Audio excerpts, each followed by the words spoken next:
E aí, livro 4 então, pessoal. O que a gente aprendeu lendo o livro 4 de Agostinho? Qual é o tema central, ou qual o foco central, a ênfase central desse livro? Tá lamentando a perda do amigo dele, né? A morte do amigo dele. Que triste, nossa, lendo essas passagens. Abner, tá cortando, cara. Vai precisar repetir. Ai, é muito triste. Vê se melhorou. Aprovi, sim. Nós mesmo. Ele tá paralisado na minha tela. Tá Mas quase.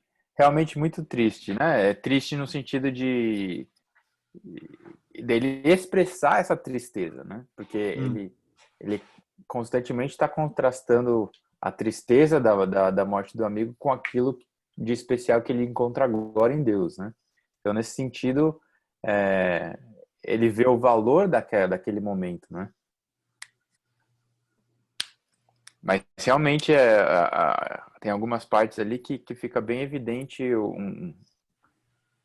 uma tristeza profunda, uma depressão até, né? A gente Isso. poderia chamar um desespero. Tem uma parte, deixa eu ver se eu acho.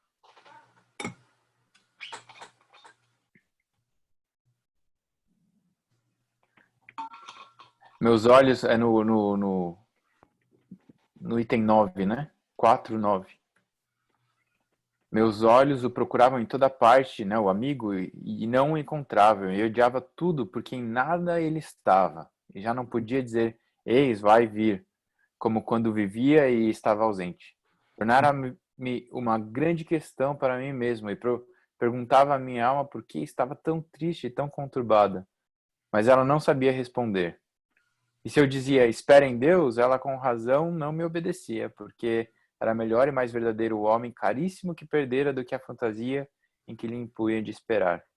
Daí olha essa frase, só o choro me era doce e ocupou o lugar do meu amigo nos prazeres da minha alma. Cara, essa frase para mim, em termos da descrição da tristeza mais profunda, só o choro me era doce. E o amor que ele tinha pelo amigo, então, é trocado pelo choro, pela tristeza, né? Então, o jeito que ele apresenta esse luto é de uma maneira muito viva, né? Uma coisa que eu percebi nesse livro é que ele já estava com uma certa influência por onde ele passava. Se a gente pegar aí dos 19 aos 28, ele já tinha uma certa influência e já era um pouco conhecido, né? Já ensinava, né? Ele já, ele já, É. já tinha ensinado na Europa, já tinha voltado para Tagaste, estava dando aula lá. Ele já era... interessante que, só seguindo a leitura que você usou, Lucas, a leitura que você fez, desculpa, eu lembrei da gente conversando um pouco, lembra que a gente bateu um papo, eu até escrevi isso em aconselhamento no meu paper, sobre o luto, a vivência do luto, como é importante, né, para o momento da morte mesmo, a situação que a gente está envolvido, viver intensamente aquilo, chorar aquilo que tem que ser chorado. E aí, logo depois, no capítulo 10, ele enfatiza o 5:10, ele enfatiza, pelo menos no começo, ele enfatiza a ferida sarada. E eles, agora, Senhor, tudo isso passou e o tempo sarou minha ferida, poderei ouvir de ti, que és a verdade, e encostar o ouvido do meu coração à tua boca, para que me digas por que o choro é doce aos infelizes. Por que o choro é doce aos infelizes, né? E aí ele já pega essa experiência do luto da morte e torna mais abrangente, né? O pranto, o luto é algo que é necessário. Se é doce, ele satisfaz um certo desejo no momento da infelicidade, né? Que é muito profundo isso para mim. Como como o luto, e aí para mim ele está usando o choro como um aspecto do luto, como um aspecto representativo do luto por inteiro. E ele é necessário para que o infeliz encontre satisfação em alguma coisa e essa ferida possa ser sarada. O luto é necessário para sarar a ferida. É. Eu gosto de pensar além do necessário, mas em termos de ele é adequado, né? Boa. A gente muitas vezes enxerga as emoções através de uma simples lente de bom e ruim. Daí, em termos gerais, a gente acredita que a alegria é boa e a tristeza é ruim porque a tristeza machuca, a tristeza incomoda. Mas quando você passa a entender que o que tem por trás das emoções é o amor ao amigo, é o amor ao filho que se foi, é o amor à vida, as coisas que estão aqui. Então a gente pode dizer que se o amor é bom e ele leva à tristeza, então aquela tristeza ela é adequada ou ela é boa, eu poderia até dizer, né? E o interessante que a gente vai, já que você pega a emoção e você tenta entender o amor ou o desejo, o valor que existe por trás daquela emoção, você olha para algumas frases depois aqui, quando ele diz: se não chorarmos a teus ouvidos, nada sobraria de nossa esperança. Não é um choro que desconsidera Deus, mas é um choro direcionado para Deus, né? É de você escutar, é um choro que é na presença dele, por isso que ele fala que poderia ouvir de ti que és a verdade e encostar o ouvido no meu coração, a tua boca. Então é você ser confortado pela verdade do Deus que fala com você quando você chora para ele. Então não é uma emoção simplesmente jogada, uma tristeza desesperada, né? Se não for para Deus, o que sobraria de nossa esperança? Não tem esperança, é desesperança, é desespero, né? Mas a tristeza é adequada, né? O que é contraintuitivo, muitas vezes o pessoal até do aconselhamento erra aí nessa questão, né? De achar que a tristeza é algo inadequado. Mas não, ela revela desejos por trás e esses desejos ou amores podem ser bons ou ruins, podem ser apropriados ou não na perspectiva divina, né? Ô, Lucas, Fala aí, Lucas.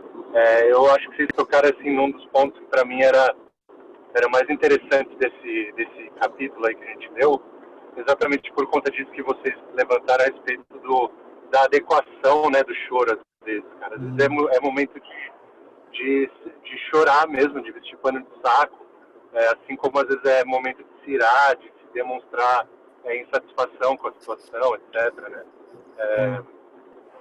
E onde que eu estava indo com isso? Esqueci.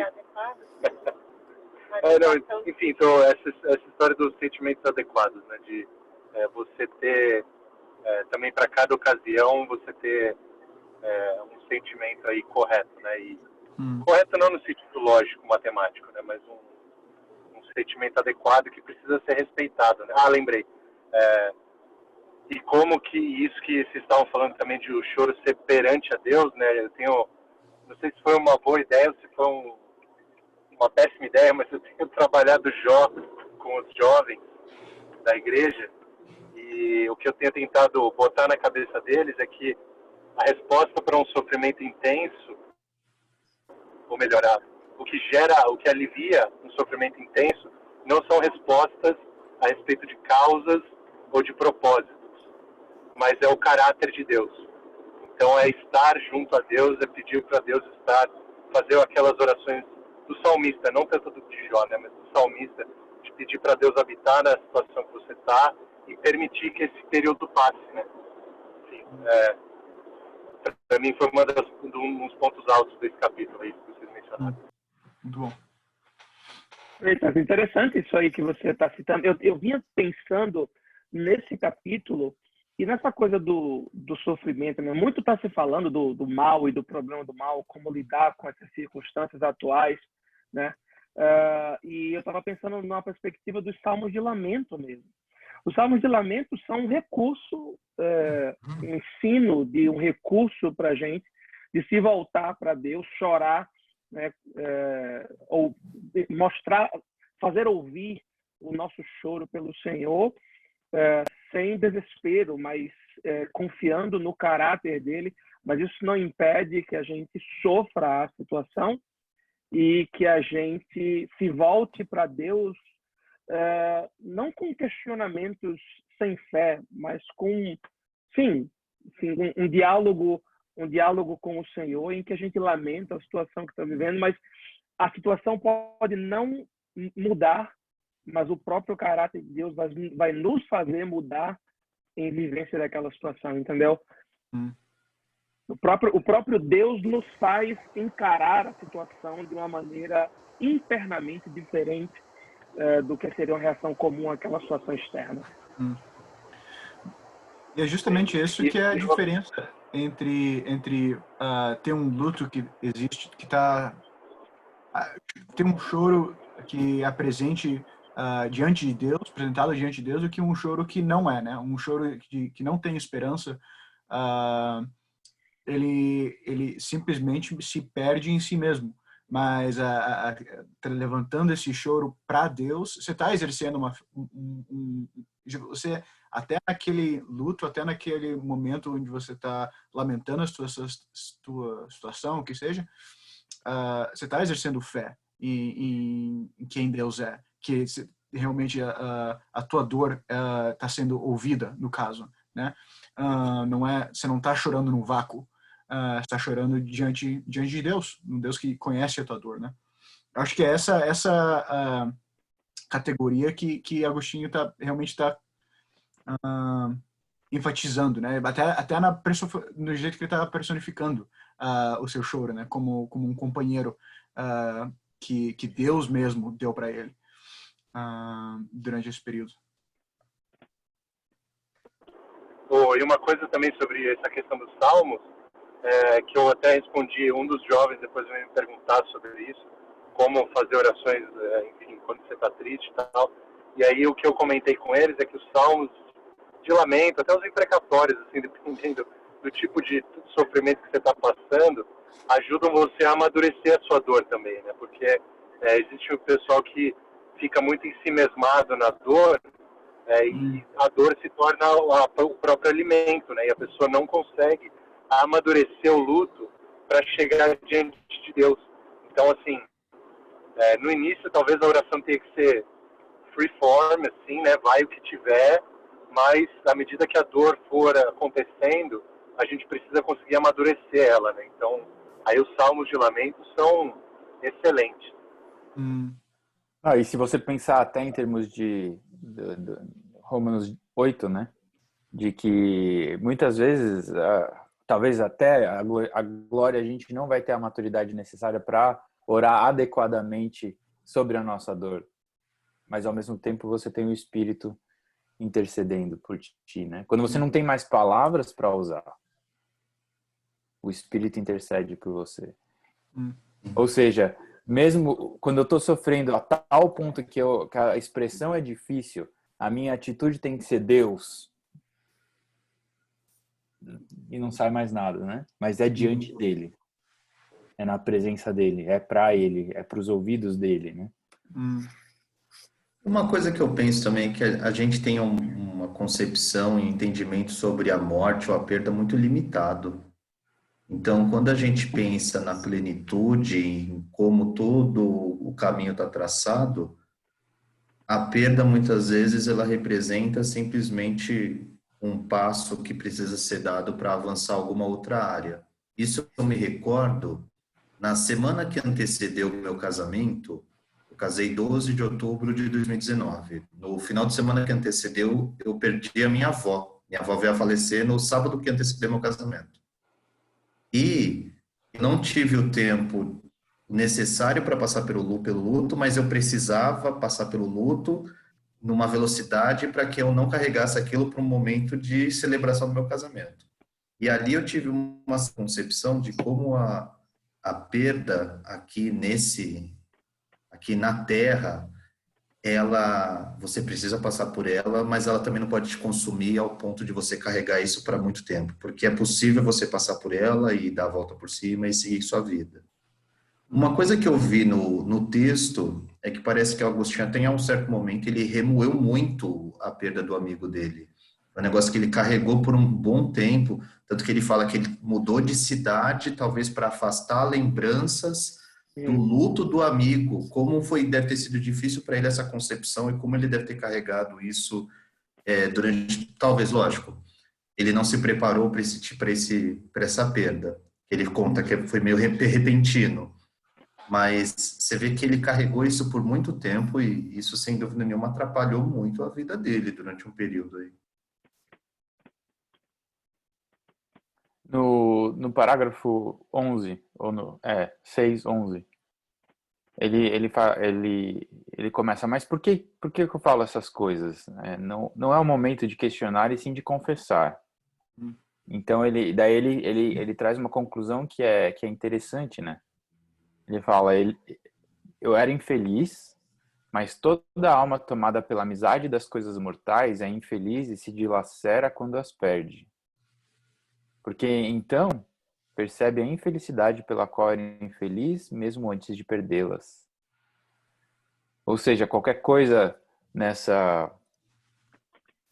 estágio da história da redenção, qualquer um desses nossos amores focado ou fundamentado nas coisas passageiras dessa vida, não é algo que dura. E daí, então, ele percebeu que a felicidade apoiada nessas coisas, sustentada por essas coisas, era, na verdade, infelicidade, né? Porque não era algo duradouro. Lucas, me interromper nesse assunto. Aí, mas siga. Se você for continuar, pensar que você ia partir para outro ponto. Se você for segurar nesse mesmo assunto, então fale. Não, pode comentar. Não, é porque você falando, eu estava pensando, quando eu estava relendo esse capítulo, eu tentei pensar por que Agostinho descreveu a morte e o lamento, o luto do amigo dessa forma, né? Tão remoída, né? E tão longa. O livro 4 é um dos mais longos do livro inteiro e está muito focado nisso. E aí eu chego a entender que Agostinho, de alguma forma, também quer mostrar para a gente que até esse belo amor pelo amigo foi algo que ele trata como mais um amor às coisas deste mundo, mais coisas mortais. Então, até aquelas coisas que são boas, se forem feitas de maneira desequilibrada ou acima do amor que nós devemos ter por Deus, ela é infelicidade. Ela não é completa, não é equilibrada. Porque depois ele vem concluir que o amor legítimo das coisas legítimas só é legítimo em Deus. Exato.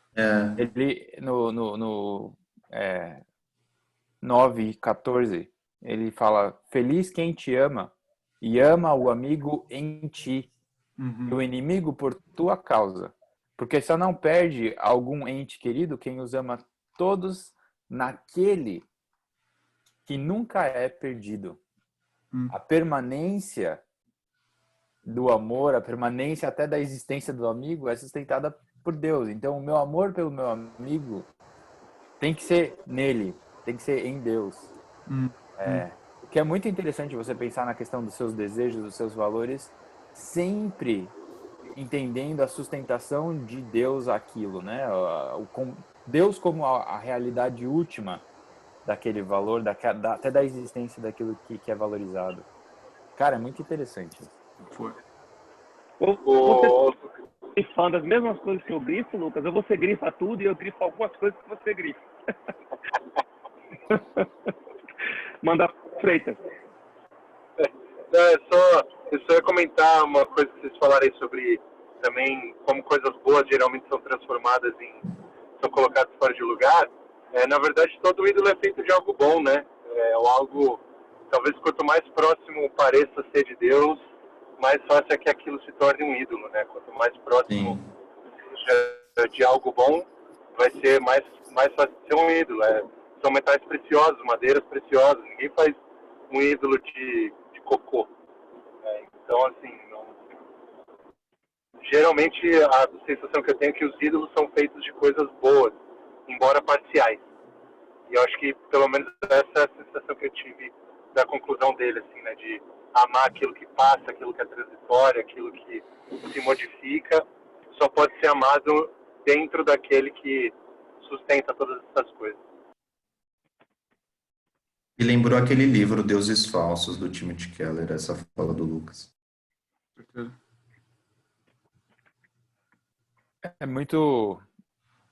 É uma realidade muito presente para a gente pensar como os nossos desejos por coisas boas podem ser desorientados, desordenados, né? Então, o meu desejo por ver a minha esposa crescer espiritualmente pode ser algo desordenado. Se esse desejo em si for desconectado da existência, da presença, da sustentação de Deus. E daí eu posso cair num legalismo, eu posso cair o que o Agostinho mesmo vai chamar assim. O que foi? Não, cara, minha internet 4G aqui tá oscilando um pouco. Desculpa se eu interrompi. Mas o Agostinho mesmo, depois eu ainda não li. Se eu não me engano, é no Cidade de Deus. Que ele fala do Ordo Amores também, né? Da Ordem dos Amores. Exato. Então tem uma pecking order, né? Você tem uma ordem aí de amores para fazer para que todos eles caiam no seu lugar, né? Inclusive o amor para sua esposa, para seu amigo, para sua profissão, para sua inteligência, etc. Sim. Coisas boas podem se tornar... amores por coisas boas podem se tornar ruins se eles forem desassociados da realidade divina. Aliás, essa criar ídolos, né? A gente transforma o amor a coisas que parecem boas e que não necessariamente são pecaminosos, amores que são maiores do que o amor que a gente deve ter pelo Senhor e a prioridade que a gente deve ter por Ele. Então, eu estava lendo no meu plano bíblico essa semana. Eu cheguei em 2 Reis ali, a parte do rei Ezequias, e me chamou muita atenção como o rei Ezequias começou destruindo os ídolos que repetidamente os reis passados de Judá não destruíam, mas no final do reinado de Ezequias, até considerado um rei bom, com boas atitudes, mas no final do reinado dele, ele idolatrava o que ele tinha conquistado, os seus tesouros, e isso foi o que destruiu, trouxe o reino dele à ruína e lançou a primeira profecia da Babilônia contra Israel. Foi no reino de Ezequias, um reinado bom. A gente pode transformar coisas boas em ídolos muito facilmente. E acho que Agostinho trata disso, né? Nesse texto, essa ênfase a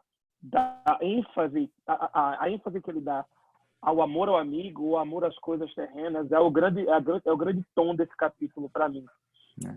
Ele só usa como pano de fundo a situação com o amigo, mas o grande tom é o amor às coisas terrenas de maneira desequilibrada ou à parte de Deus. Não, e é interessante que ele começa o capítulo falando sobre confissão, né? Ele fala que ele não vai se envergonhar, ele fala que ele vai confessar. E daí ele trata um capítulo sobre a tristeza dele, não da perspectiva de confessar o choro como pecado, mas de confessar o amor que estava por trás do choro, por trás dessa depressão, por trás dessa tristeza profunda, né? Que era desorientado, que não estava fundamentado na pessoa de Deus. E daí você pode tirar uma lição daí sobre as nossas emoções, né? A gente estava falando como as nossas emoções podem ser adequadas, e aqui a gente pode inverter o jogo e entender como as nossas emoções são muitas vezes inadequadas, né?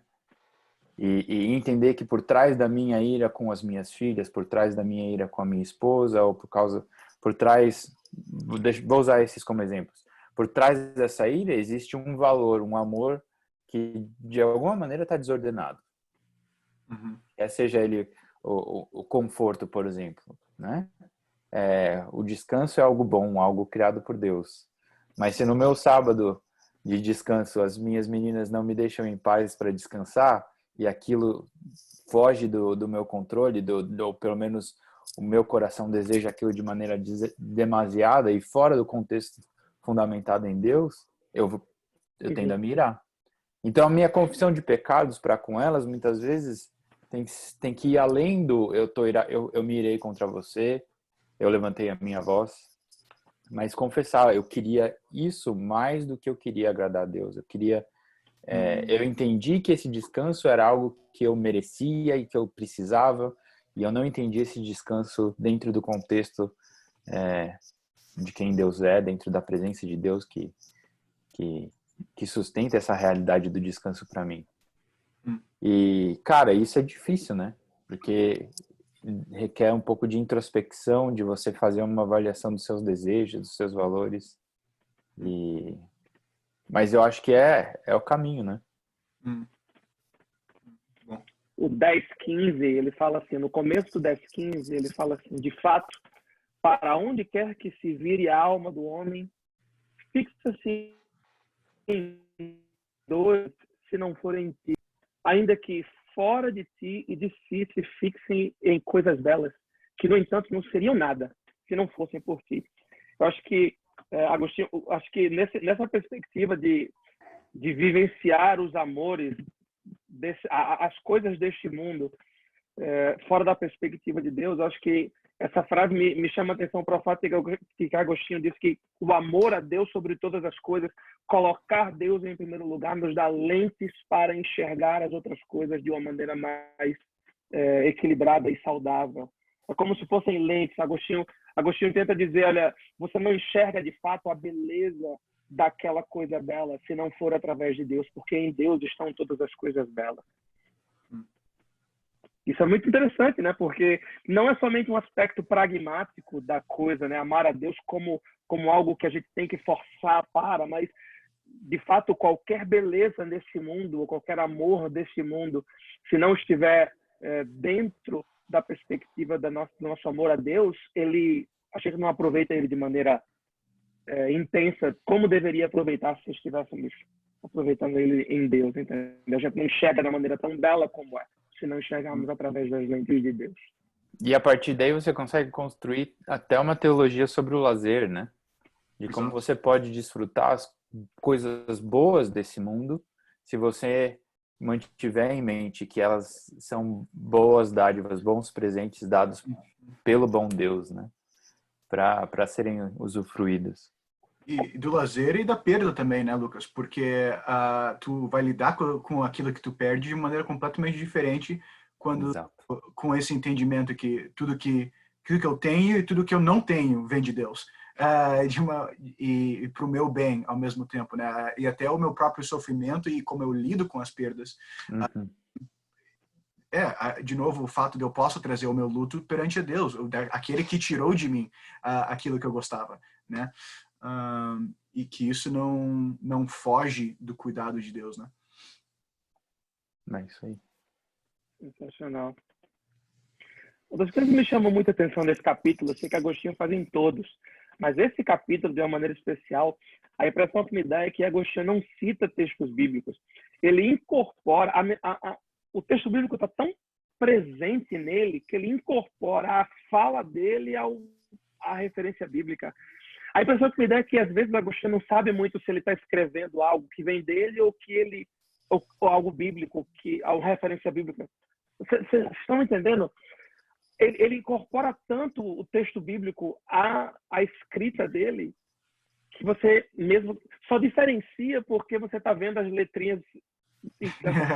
É porque a gente tem essas letrinhas em itálico, né?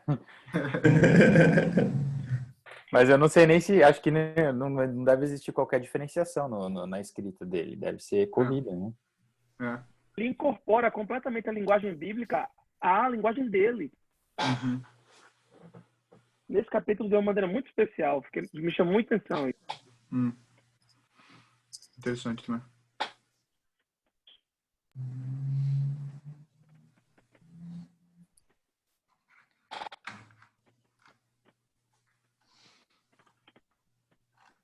E eu acho muito interessante que ele trata bastante, como ele vai tratar do amigo, ele começa falando sobre as amizades, meio que até fazendo uma alusão para o que ele já tinha falado sobre amigos, né? E como esses amigos, logo lá no começo ele fala algo do tipo, quer ver? Cadê?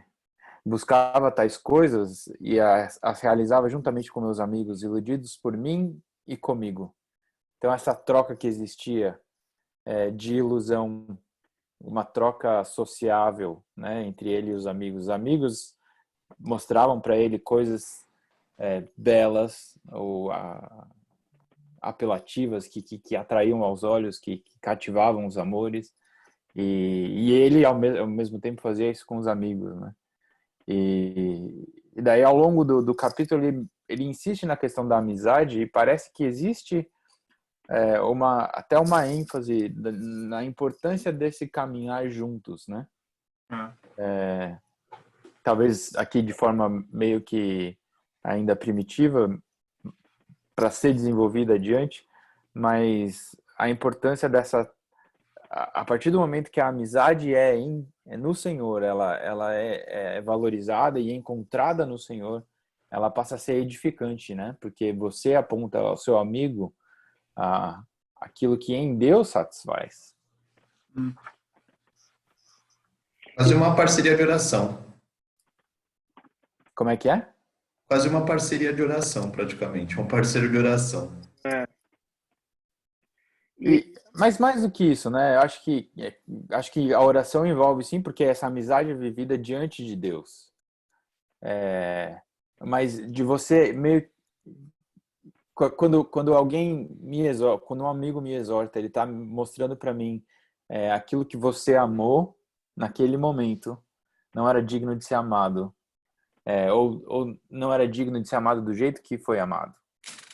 Ao invés, ama Deus acima daquilo e ama aquilo em Deus, né? Como sustentador do... Então o amigo mostrando por graça o amor que é mais digno, né? Interessante. E o que me chama a atenção é que no livro 2, Agostinho fez a gente enxergar o cenário de seus amigos como um negócio tão negro, né? Foi. A gente enxerga os amigos de Agostinho como sendo o grande catalisador de todos os pecados que ele lamenta hoje no livro, né? E no livro 4 ele trata a amizade de uma maneira tão diferente, né? Alguém, ou talvez alguns, esse ele destaca porque morreu, mas de alguma maneira essas amizades trouxeram benefício também. Deus em algum momento da história mudou o contexto de algumas amizades de Agostinho para que ele lembrasse dela desse jeito.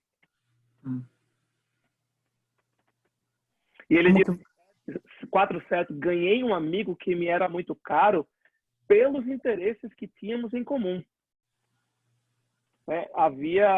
Haviam interesses em comum entre ele e o amigo que ele não lamenta. Ele não lamenta, porque haviam outros interesses. No 2 ele pinta alguns interesses comuns entre ele e os amigos, dos quais ele lamenta, mas ele não lamenta isso. Então, haviam coisas boas, interesses comuns entre ele e o amigo, e isso fez essa amizade ser tão forte. Né?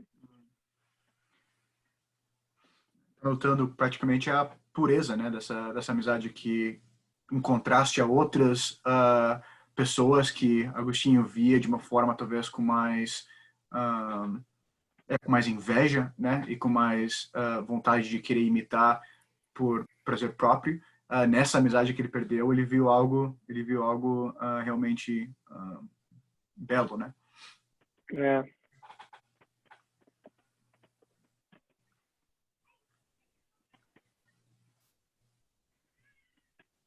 E aparenta que pelo menos essa pessoa que faleceu, aproximou Agostinho cada vez mais de Deus, mesmo na lamentação lá, no momento de tristeza, aproximou ele de Deus.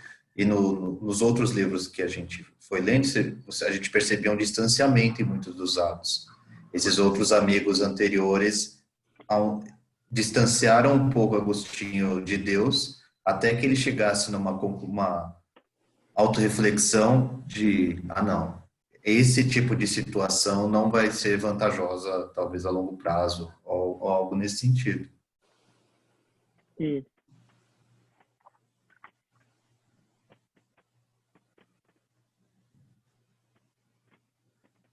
Quando ele fala aqui, ele fala em determinado momento que, no 8 ainda, é interessante a frase, né? Dependíamos completamente um do outro. Mas logo em seguida ele fala, tentei zombar do batismo que ele recebera em total ausência da mente e dos sentidos, imaginando que riria comigo. Então parece que o amigo dele adoeceu e depois por algum momento esteve bom. Sim. E então encontrou a Cristo ou foi batizado. E ele tentou zombar daquilo como se fosse alguma coisa... Uma superstição, né? que o amigo fez supersticiosamente ou que o Não. amigo fez meio que impulsivamente. Mas parece que a reação do amigo foi não, ele ficou horrorizado, né? Ele ficou horrorizado como se eu fosse um inimigo. Isso é verdade.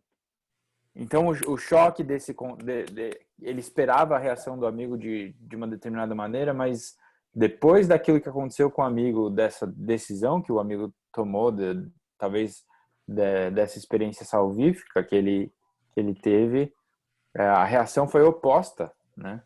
Foi de não, isso é talvez a coisa mais importante que aconteceu comigo. E depois ele ainda quis desenvolver mais o entendimento, mas poucos dias depois, lá como diz a última frase, a febre voltou e ele morreu. Ele me foi arrancado, né? Ele foi arrancado à minha loucura para se conservar junto a ti para minha consolação. Então, Agostinho acreditava sim na salvação desse amigo, né? Mas ele só veio a entender o que era essa conservação no Senhor depois, né? Foi, em reflexão, né? Agora é interessante, o que vocês veem? Porque parece que é um encontro muito próximo com a questão da morte, né? Não só do aspecto dos desejos e dos amores, mas até da finitude dessa vida, né? E tentando pensar um pouco na questão do contexto teológico dele maniqueísta, né? Onde a matéria meio que quando quando o fruto é mastigado, as partículas divinas são liberadas, né? Então, como será que ele processou a questão da morte do amigo em termos teológicos à época? Não sei se dá para ter algum insight a partir do que ele escreve aqui. Não na época que ele escreveu, mas na época que ele viveu a morte, é isso? Nas duas, né? Na época que ele escreveu, parece que está mais patente no texto, né? Eu estava meio que tentando entender, na metade desse capítulo, no parágrafo 18 e 19, ele tem uma passagem que está focando bastante aparenta ser na encarnação, né? Na encarnação de Cristo, como aquilo que nos salva desse tipo de amor que está desordenado dele, que é o amor ao que é o momentâneo, né? O amor ao que é ao que perece. E parece que ele está vendo na vida de Cristo, na sua morte, algo que é capaz de salvar ele disso, né? Mas essa passagem meio que me deixou meio confundido. Meio que 18 e 19. Para mim, eu fiquei meio confuso. Deixa eu só ler um parágrafo e depois eu quero entender melhor a sua confusão, a sua dúvida aqui, Wagner. Mas no 6:11, ele diz aqui, lá no meio do parágrafo, acredito que quanto mais amava aquele amigo, tanto mais odiava a morte, como a mais feroz das inimigas. E temia e imaginava que destruiria de uma vez todos os homens, porque pôde destruir a ele. Então, talvez o choque da finitude, né? Isso. De pensar que a morte seria capaz de destruir a existência. E talvez contemplando um pouco a ideia de transcendência que ele tinha contemplado na leitura de Cícero, que a gente conversou semana passada, talvez aqui ele falava, peraí, né? O que eu vejo aqui é a morte, uma morte que destrói a existência, e ao mesmo tempo tem alguma questão de transcendência que eu não tô talvez levando em conta. Desculpa o parênteses aqui, mas queria voltar para o que o Wagner estava falando. Diz aí, Wagner, qual que é a confusão aí do 16? É 16? Não. Não, eu estava no 18 e 19. 18 e 19. Esses dois. Ele começa uma discussão entre o fato da vida e do corpo em si ser algo bom, né? Algo que Deus fez de forma boa, mas ao mesmo tempo a gente distorce, né, pelos nossos amores. Mas pensando, eu estava tentando conectar essa parte aqui da reflexão dele com a perda do seu amigo, a morte, porque pelo que eu mais ou menos entendi dessa parte aqui foi que ele viu na vida e morte de Cristo algo que traz aquela transcendência que está falando que antes, que é no fato de Cristo ter vivido uma vida de fato, né, como um homem. E ele começa no 19, assumiu nossa morte e a matou pela abundância de sua vida. Não, lê do começo. É interessante como ele chama Cristo. Quem desceu, né? E desceu até aqui aquela nossa vida. E assumiu morte e a matou pela abundância de sua vida.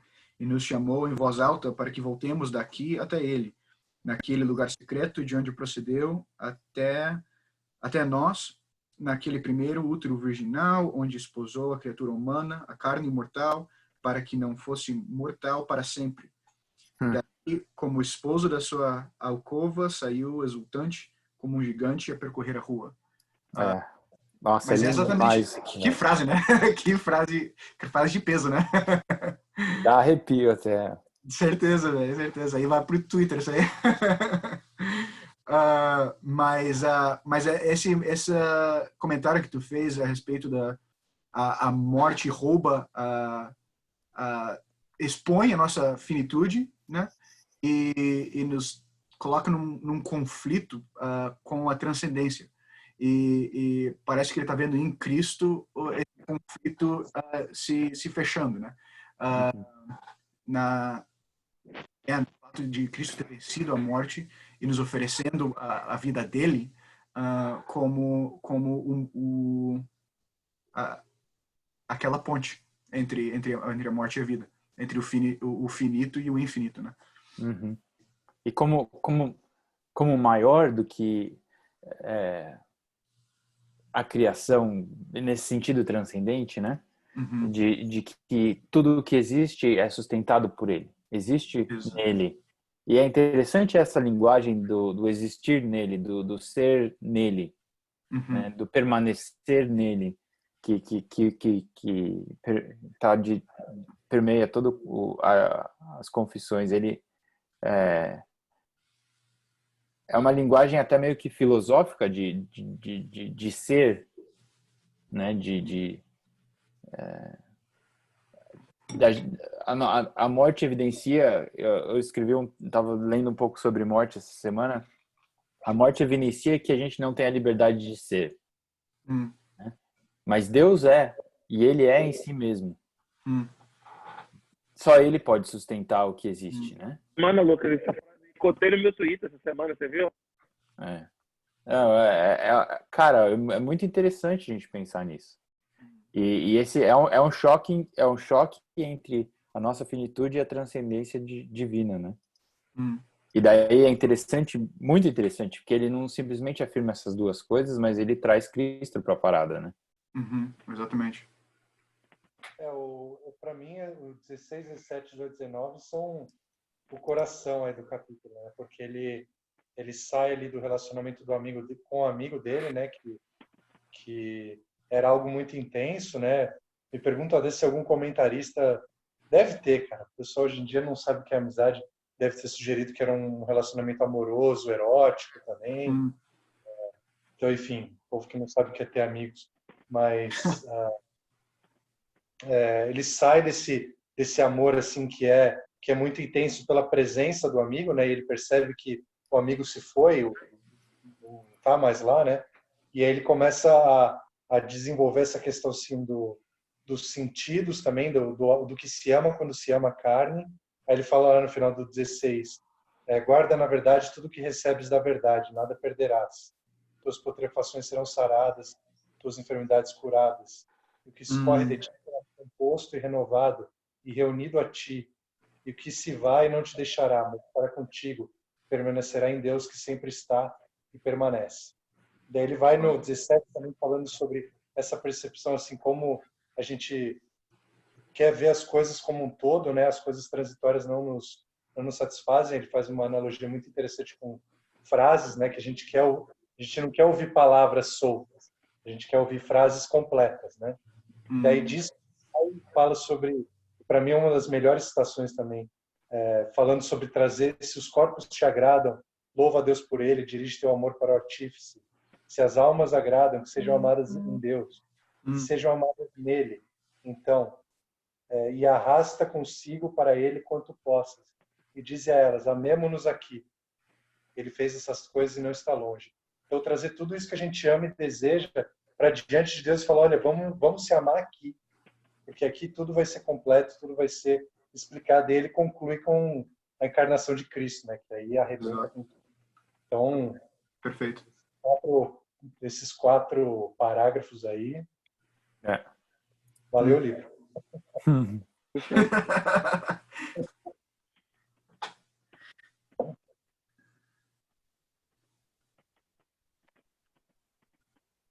Muito bom.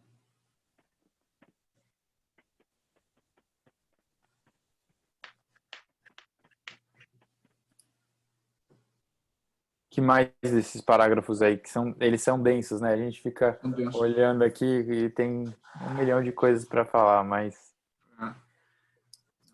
Merece ser relido, né?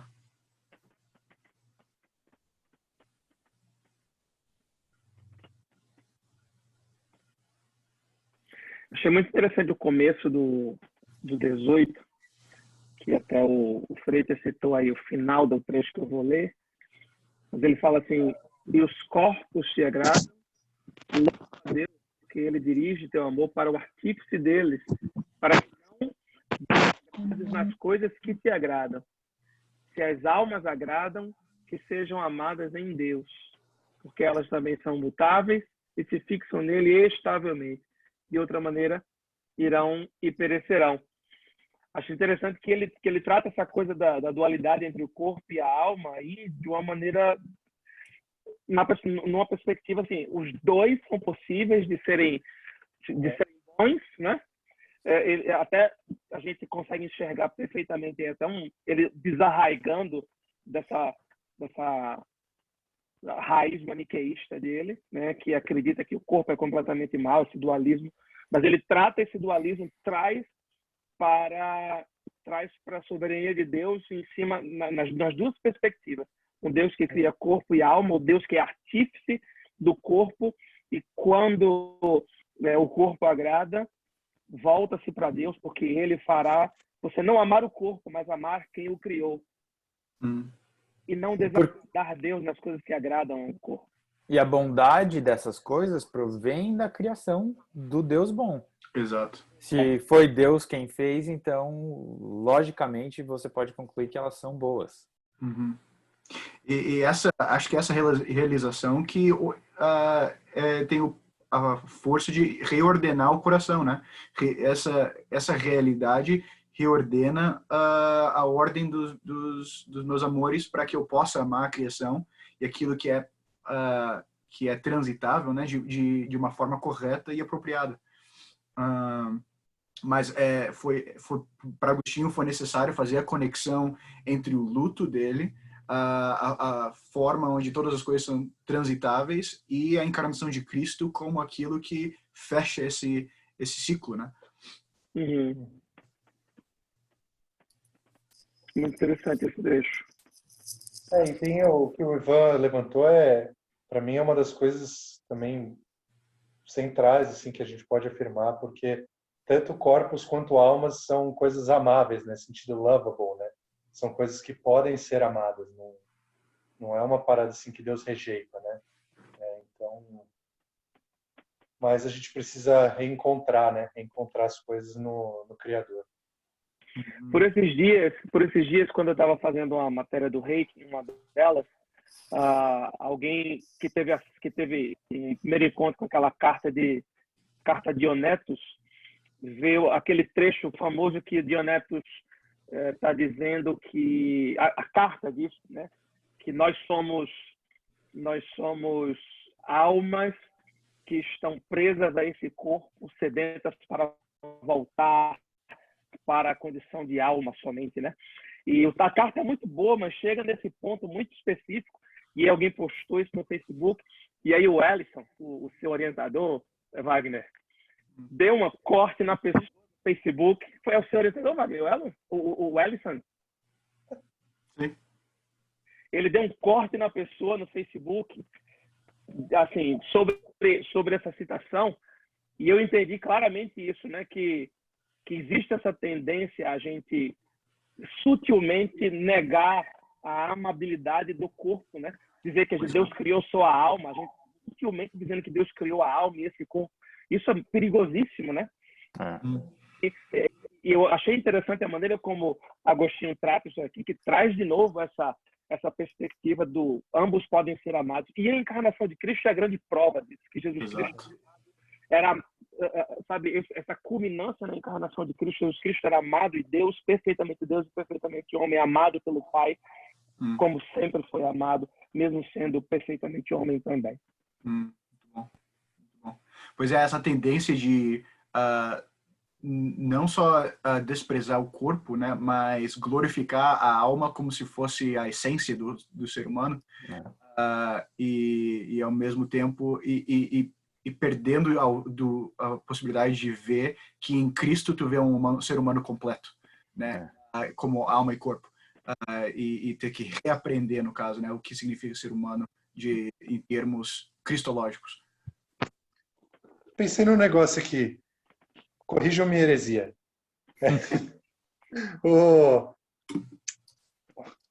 A Bíblia fala que Deus é espírito, né? 1 João fala lá Deus é espírito, enfim.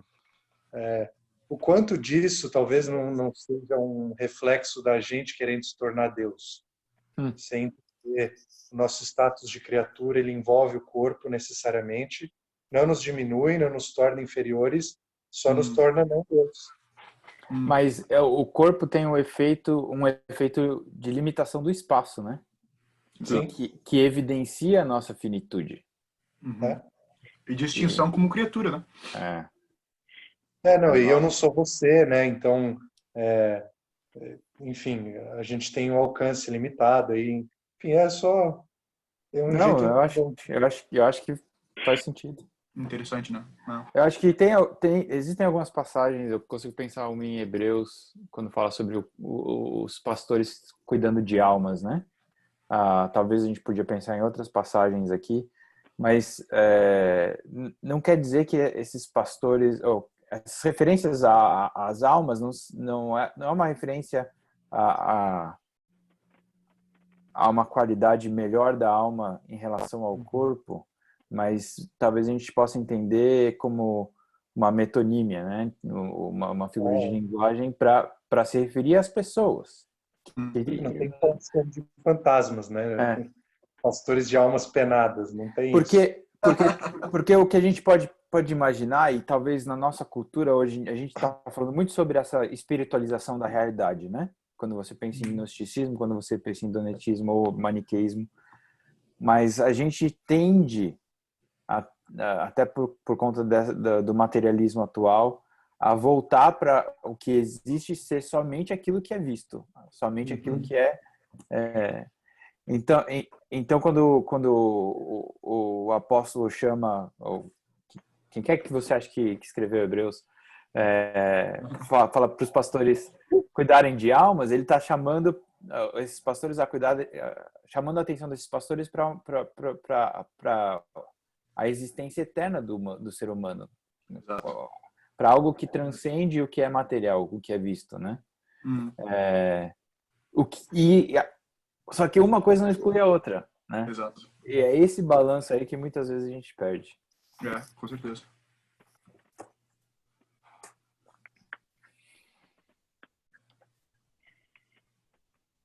Mas vocês acham que, no ponto de vista da teologia atual, está se puxando mais para um alcance nosso do que para uma percepção de um cuidado tanto até do lado espiritual? Vocês acham que cada vez mais eles vão tentando verter para o lado material, nossa finitude, o que é alcançável por nós, e deixando o espiritual um pouco de lado, talvez, tanto essa questão do cuidado das almas que você comentou?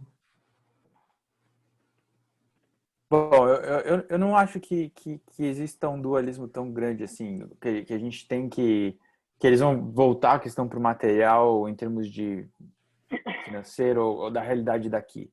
Mas entender que as duas coisas andam juntas, né? Sim. Ao invés de eu entender o Abner como eu vou cuidar do Abner porque a alma dele importa, não, eu vou cuidar do Abner porque a alma e o corpo dele importam porque ele é o Abner, ele é uma pessoa. Ele é uma pessoa, né? Sim. E o cuidado é nesse sentido, não de você... quer ver, deixa eu dar um exemplo, não no pastoreio de alguém, mas no meu próprio entendimento do meu ser, né? Por muito tempo eu pensava, né, eu falava, o exercício não serve para nada, eu não vou cuidar do meu corpo, o que importa é eu cuidar da minha alma. Isso revelava para mim um gnosticismo, uma crença agnóstica dentro de mim. E quando eu percebi, peraí, Deus me deu esse corpo, ele é sustentado pelo mesmo Deus que sustenta a minha alma, e eu preciso ser bom mordomo tanto de um quanto de outro, porque eu preciso ser um bom mordomo da minha pessoa, de quem eu sou.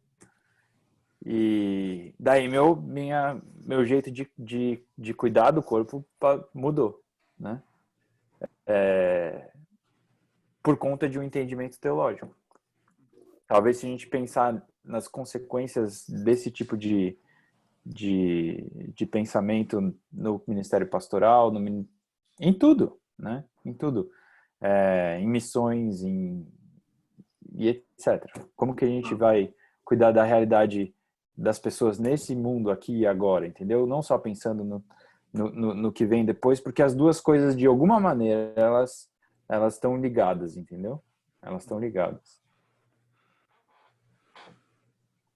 Entendi.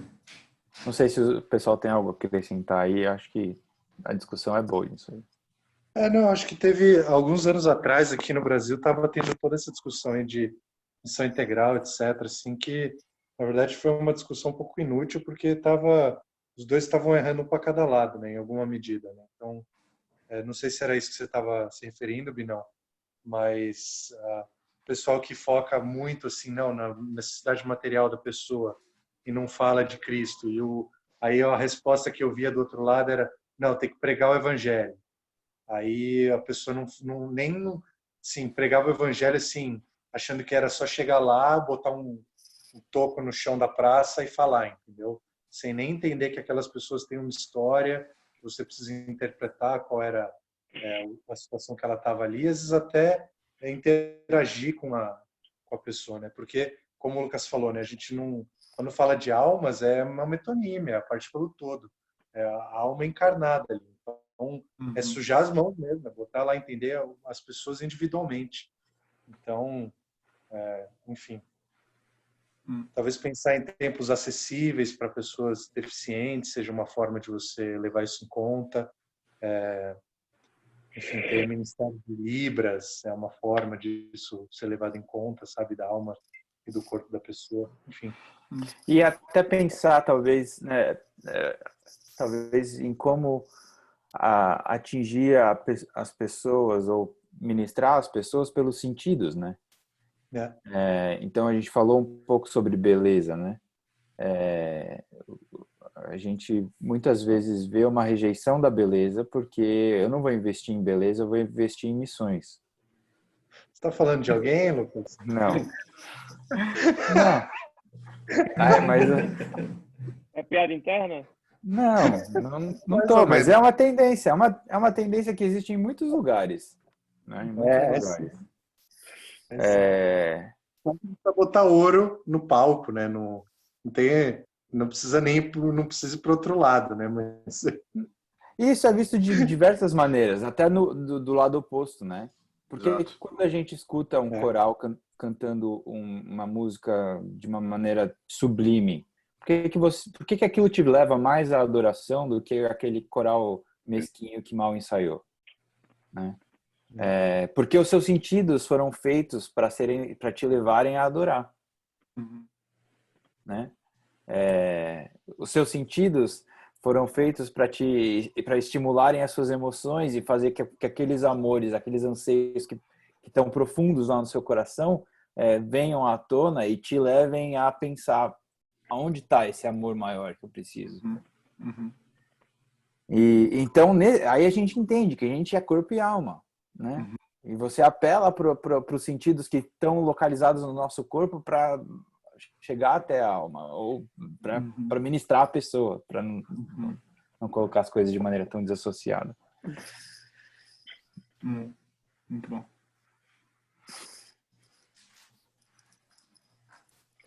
Acho que o final desse livro, os últimos, segue para o 20 em diante, é muito mais descritivo de uma fase de influência, como você falou, de uma fase de influência de Agostinho já como professor, como histórica. Não sei como vocês viram aí, eu não consegui extrair muita coisa aí para os últimos livros aí, os últimos capítulos da minha leitura, não. Talvez vocês possam contribuir mais comigo aí do que eu.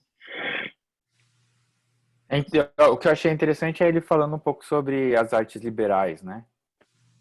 Onde que você está, Lucão? No fim, ele fala disso, no 30 ele fala. Cadê? Tinha uma outra parte que eu tinha destacado. Ele coloca duas coisas em...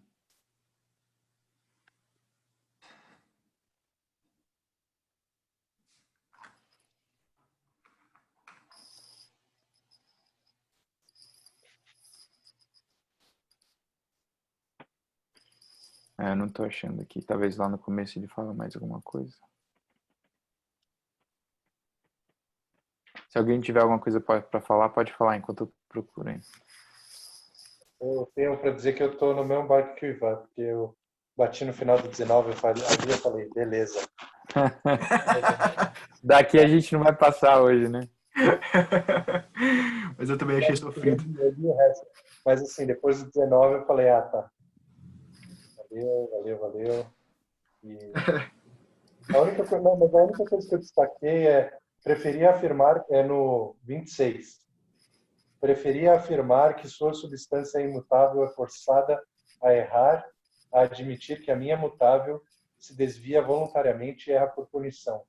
Porque isso fala um pouco também com uma outra coisa que eu gritei mais para trás, onde ele fala, o meu erro era o meu Deus. Então, enfim, essa ideia assim, de se colocar no lugar de Deus, né? Então você, como o meu erro é o meu Deus, eu falo que Deus erra porque eu não posso estar errado. Então, enfim, não é possível que eu me desvie. Então, quem deve ter se desviado e estar equivocado é Deus. Então, foi só a única coisa que eu grifei.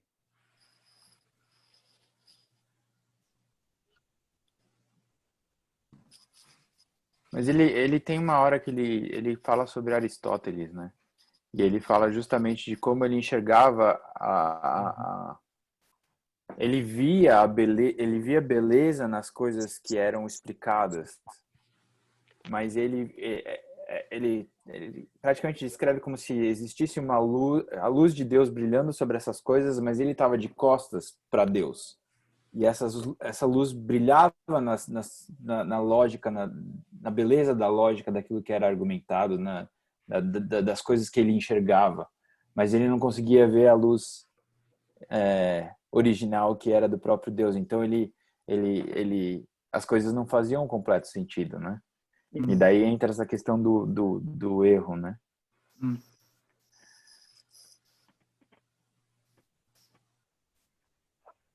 Ele é no 25, né?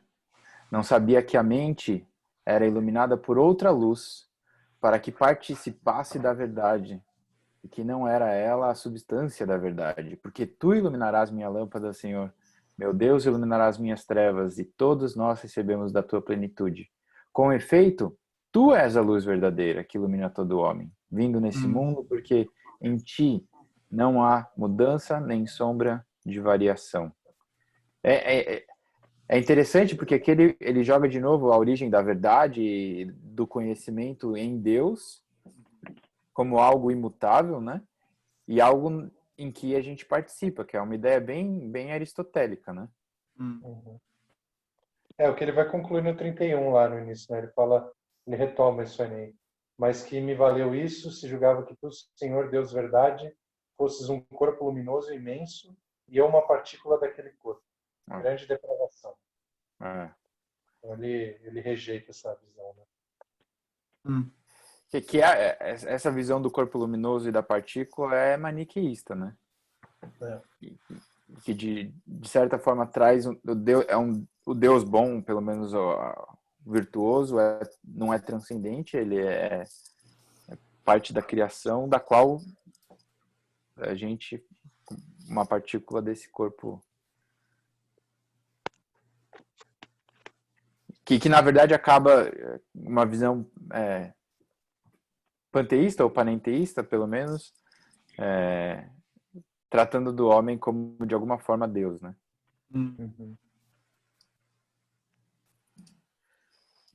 Mas é isso aí. Alguém tem alguma pergunta a mais aí pra gente conversar? Cara, a única coisa ou única não, né? Mas uma coisa que me chamou a atenção é o valor elevado que se dava à amizade, né? Eu não sei se a gente ainda cultiva esse tipo de sentimento, assim, por amigos, sabe? E, assim, me parece que era uma coisa bem intencional, assim, também, né? De construir amizades e tudo mais. Me pergunto se no nosso mundo moderno a gente se tornou tão narcisista que uma amizade que sofre realmente se tornou quase impossível, sabe? E numa era onde a comunicação se dava por cartas. E um investimento muito grande, né, de ter amigos. Então você vê o número de cartas que esses caras escreviam, né? Bom, e eu falei meio zoando, mas eu tenho quase certeza, assim, acho que eu tenho 90% de chance de estar certo, de que alguém já interpretou essa amizade com ele, dos amigos, como um negócio, assim, erótico, que tinha um desejo aí latente, não sei o quê. Não sei muita razão, porque era um pouco assim, né, num platonismo, uma filosofia grega em geral, né? Até uma rejeição pelas mulheres, e enfim. O 29 ainda foi algo que eu marquei depois do 20, o único que eu marquei ainda foi o 29. E ele fala assim: que me valeu se até me atrapalhou, porque tentei entender, inclusive a ti, meu Deus, que és maravilhosamente simples e incomutável, julgando que tudo estivesse compreendido naquelas 10 predicações, como se tu também fosse o substrato de tua grandeza e beleza, e elas estivessem em ti como num substrato. Assim como se dá num corpo, enquanto tu mesmo és tua grandeza e tua beleza, um corpo, ao contrário, não é grande e belo, enquanto o corpo, porque se fosse menor e menos belo, seria igualmente um corpo. Então era falsidade o que eu pensava de ti, não verdade. E ficções de minha miséria, não certeza. Interessante como Agostinho ele mostra a maneira como ele pensava em Deus no passado e como ele se enganou, né? Acho que isso é muito pedagógico de Agostinho, né? Ele também mostra as concepções erradas que ele construiu acerca de Deus ao longo da vida, mostra que elas estavam erradas e explica por que elas estavam erradas, mostrando a concepção certa. E é sempre, no final, uma expressão de louvor, né? Ele consegue enxergar Deus de uma maneira muito mais plena e muito mais suprema do que aquilo que ele enxergava, né? Acho que é muito interessante isso. Deus não é uma realização, né? Uma percepção. Deus não é simplesmente uma versão maior de mim mesmo, né? Pois é, isso é muito boa. Acho que você resumiu, Lucas, isso daí. Ele tentava enxergar Deus como uma percepção, assim, com um referencial nele. A partir do momento em que ele realmente teve essa experiência de transformação e hoje, como com esse novo entendimento que mostra ter, Deus é muito mais. Deus é uma outra dimensão. A transcendência de Deus é muito enfatizada quando ele compara as percepções antigas de Deus, né? Muito legal isso. E acho interessante quando você traz a encarnação para a discussão, né? Porque se você imaginar que Deus é uma versão simplesmente melhor de mim mesmo, você vai ter uma ideia muito diferente do Deus crucificado, né? Exato. Exato. E daí vem Deus encarnado e ele é crucificado. É muito contraintuitivo e ao mesmo tempo muito maravilhoso, né? Pois é.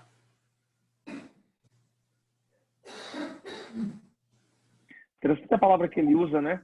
Simples e incomutável. O princípio da simplicidade de Deus é muito forte e nesses dias, eu até estava conversando com você, Lucas, eu voltei para estudar mais sobre esse assunto. E é muito interessante como Agostinho trata isso na Cidade de Deus. Um Deus que não já é tudo em si mesmo, ele não se divide, então não há o que falar de um Deus que é mais amor ou mais justiça. Só é possível falar de um Deus trazendo todos os atributos e as características de Deus de uma vez só, porque ele é tudo ao mesmo tempo, sem poder se dividir. E ele fala isso, Deus é incomutável. Eu gostei dessa. Ele não pode trocar-se com a posição de homem, ou seja, não há nenhuma, embora Deus fez o homem à sua imagem e semelhança, não há nenhuma troca da divindade de Deus com a posição do homem. É muito interessante isso. Assim. Tanto é que ele diz, você que é o substrato de todas as coisas, você que é a essência de todas as coisas, depois de tudo. E daí isso traz uma solução para a questão da satisfação dos amores, né? Porque só algo que é satisfeito em si, que é superabundante em si, e como ele diz em outra parte, que nada pode ser acrescentado, nem pode ser tirado. Ele dá e nunca lhe falta, né? Só ali que pode existir saciedade, né? Uhum. E acho que esse conceito dessa palavra incomutável tem a ver com isso. Na verdade, Deus está transmitindo as características de sua beleza para a sua criação, mas o substrato, a essência é ele. Então só é possível aproveitar, só é possível viver de maneira plena aquela beleza nele, de volta, né? Porque ele não se troca com aquela criação, ele se dá das suas características a ela. Muito legal. Muito bom. Acho que aqui é uma boa nota pra gente, um bom tom pra gente terminar a discussão. Muito bom. Então encerramos aqui. Show de bola. E quem quiser Valeu, ficar gente. conversando aí, pode ficar conversando.